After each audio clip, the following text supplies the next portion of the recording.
In this video, I'm going to walk you through setting somebody up for success through the application process. Now at this point, you should have already calculated all of your rent-own numbers and figure out the minimum household income needed for someone to qualify to get into your home through the rent-own program. Now you probably have been marketing and showing the home and have some interested people who pass the minimum income qualification test and have the minimum option consideration money required in order to get into the rent-own home. Now it's time for them to fill in the application. Now accompanying this video is a copy of my application so you can use it for your own future uses. The first step is to get the application filled in along with copies of at least 2 recent pay stubs, or if they're self-employed, the last 2 years of tax assessments. Now after you gather all the information, the first thing you're going to do is send it to your certified credit coach.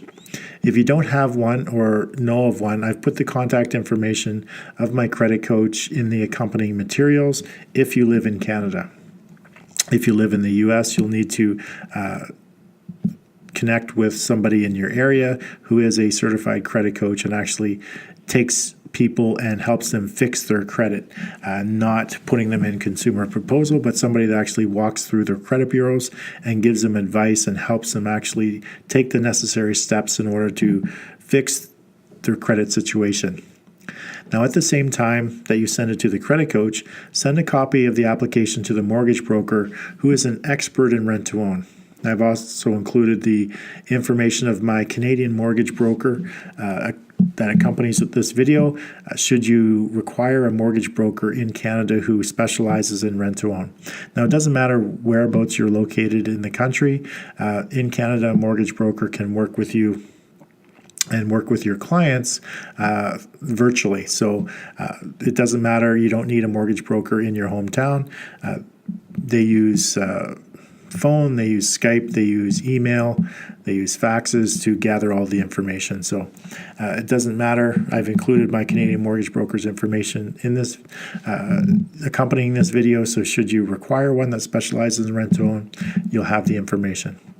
Now, I would consider both of them to be number one in their fields when it comes to dealing and qualifying people for rent-own, the ones that I am suggesting. Now, there is a fee for the tenant buyer to consult with the credit coach. Now, this is not a rent-to-own application fee or a guarantee they'll qualify for your home. This is a fee to have a consultation with a credit coach who is going to help them fix their credit situation. This will impact their lives in so many different ways, such as getting credit cards, cars, loans, and of course a mortgage in the future. Now, fixing their credit is a requirement of getting into a rent-own with my company anyway. But even if they don't get into your home, they get to use the information and take action on the advice and assistance to better their financial situation and their lives. So for them to hire a credit coach is going to benefit them in so many different ways, not just getting a mortgage and getting into your rent-own. So you need to let them know that the credit coach is for them, not for you. However, unless they have a plan to fix their credit, why would they ever want to get into a rent-own?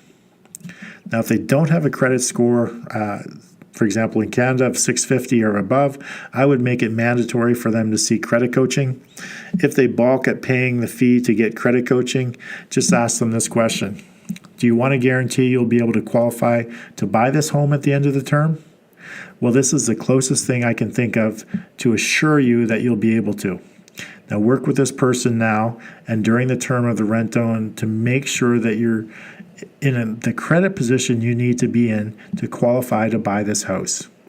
Now, anyone with less than a 650 score that wouldn't pay for the credit coaching, then I just refuse to work with them because they're not invested in making a better life for themselves by fixing their current credit situation. Now, you can offer to credit the money that they pay for the credit coach towards their down payment if they qualify and get into your home. Now, you won't pay them back, but credit it towards their down payment. Now, once the credit coach has their meeting and they pass the file on to the mortgage broker, they'll take all the financial information and plug it into their system to see if the person makes enough money, has a good enough debt service ratio, or has anything that's going to hold up the purchase of the home. So then they can also give advice or information to not only you, but the tenant buyer as well, as to what specific steps they're going to need to do in order to either clean up their debt service ratios or whatever it's going to be in order for them to qualify for the traditional mortgage at the end of the term.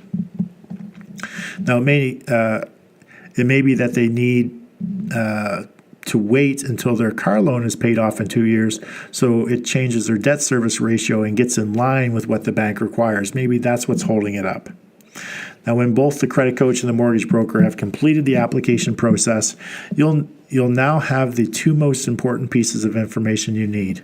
How long of a term is required, and what is the maximum amount of house that they can afford. With these two pieces of information, you'll now be able to determine if the tenant buyer qualifies for your home. You may need to shorten or lengthen the rent-own term based on the details you receive from the credit coach, but now you know if you have a successful candidate for your rent-own home. Because now you know if they can qualify for the purchase price at the end of the term based on their income, and you also know how long of a term that they require in order to fix their credit. So once you have all of that information, you've basically found your successful candidate. It's now time to move to the next step, which we'll talk about in the next video, is what to do when you have selected a tenant buyer.